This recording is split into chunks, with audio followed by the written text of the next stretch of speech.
What is acceptable behaviour in a digital learning environment? Acceptable behaviours in a digital learning environment should be seen as an extension of the values and beliefs used in day-to-day life.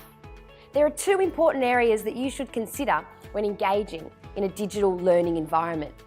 Firstly, digital citizenship, which are the norms and principles that we should follow online. And secondly, digital etiquette, which are the best practices for behaving responsibly online. Your behaviour in the digital learning environment is all about how you communicate with others. You should always be respectful with your communications. Just ask yourself, is your post or response, or even your lack of response, polite, considerate and respectful? Did you use appropriate language? Think about how you treat others. Do you help them when needed? And always treat everyone with respect, even if you disagree with them. This may sound obvious, but in digital environments, it's easy for behaviours to change when we are hidden behind a keyboard or on the other side of the screen. Expressing different opinions is encouraged at ECU, but it is important to consider how you express and deliver your views. Interacting online should not compromise your respect for others. Try to remember that what you write can be easily misunderstood. What you meant as a joke can be an insult if it's read in a different way. Acceptable behaviour also encompasses legal rights. It's important to consider the privacy of others and respect copyright and intellectual property laws. Creating inclusive and supportive learning environments is a collective responsibility. A digital learning environment should provide a safe and respectful space for you to engage and interact with your fellow students and staff. What is cyberbullying? Cyberbullying is the use of digital communication tools to send, post or share negative or harmful content about someone else. It's repeatedly hostile behaviour that is perceived as aggressive or threatening to another person and can lead to intimidation or embarrassment.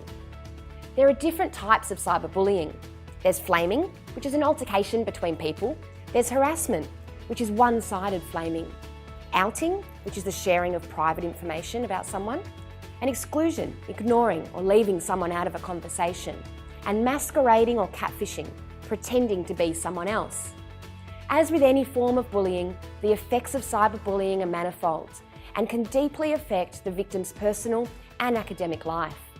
How is cyberbullying against ECU's values?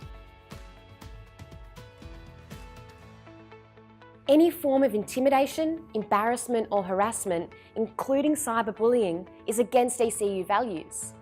As an ECU student, you have the right to be treated with integrity and respect in an environment free from bullying and any form of harassment.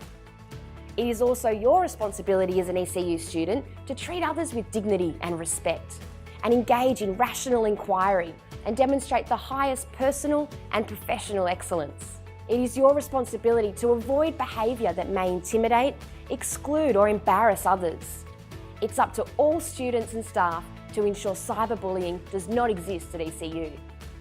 Where can I go for help? It depends on the situation. In some cases, the first action may be to let the person know that what they're doing is not acceptable and ask them to stop. Of course, you may not feel comfortable with this approach, and it may not be the most appropriate course of action in some circumstances. I would recommend using the support services provided at ECU to get advice on the situation. Student Central and counselling services can provide information and support if you experience any form of cyberbullying.